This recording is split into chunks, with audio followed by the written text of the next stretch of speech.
The world went haywire at the food supply shock after COVID-19, exacerbated at war in Ukraine. Well understood, pandemics and wars can jeopardize global food security. That may result in humanitarian disasters of many dimensions at mega scale. The policymakers convinced they need to define and format food system framework to be implemented together by global entities and the sovereigns. The sustainable production and consumption become all the more prominent. The link between sustainable development goals and food security thus proven by the events. Food should be supplied, and that too at affordable price. This is compounded by the fact that ability to feed over 8 billion people is impeding.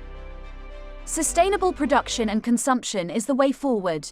Production, consumption, distribution, and then of course taking it to the consumer in an accessible and affordable manner.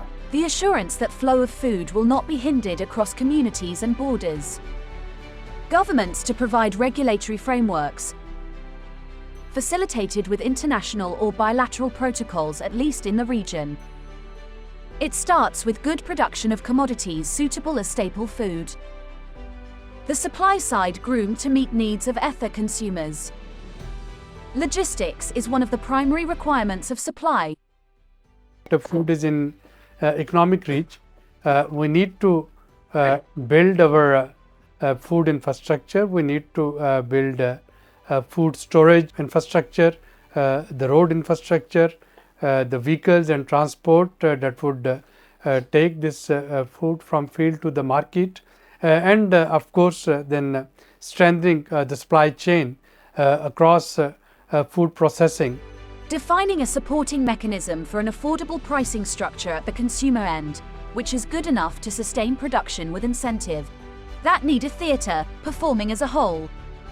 Food systems needs to cater both supply and demand side needs simultaneously. Obviously, this needs political will from all sides.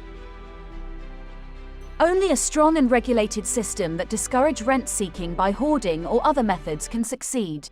So when Pakistani farmers are growing, they are not just growing to feed the people of Pakistan as well, but also the people of Afghanistan. And when we talk of the food systems, it is the time that the whole world is talking about the transformation of the food systems. And the transformation, it should be in a way which is environmentally sustainable while meeting the needs of this generation and the future generations as well in terms of food. In the given theatre comprising of Pakistan and Afghanistan, Pakistan comes first. The country should be made supple before anything material happens. More than 12 million are severely food insecure in Pakistan. The public investment in agriculture, dwindled over time, must increase. With agriculture declared as an industry. In the meanwhile, poorest of the poor need support for purchasing food. The demand side will gel in from across to further chisel the contours of the system at this nascent stage. Bringing the concept of food systems to life to ward off hunger and other demons.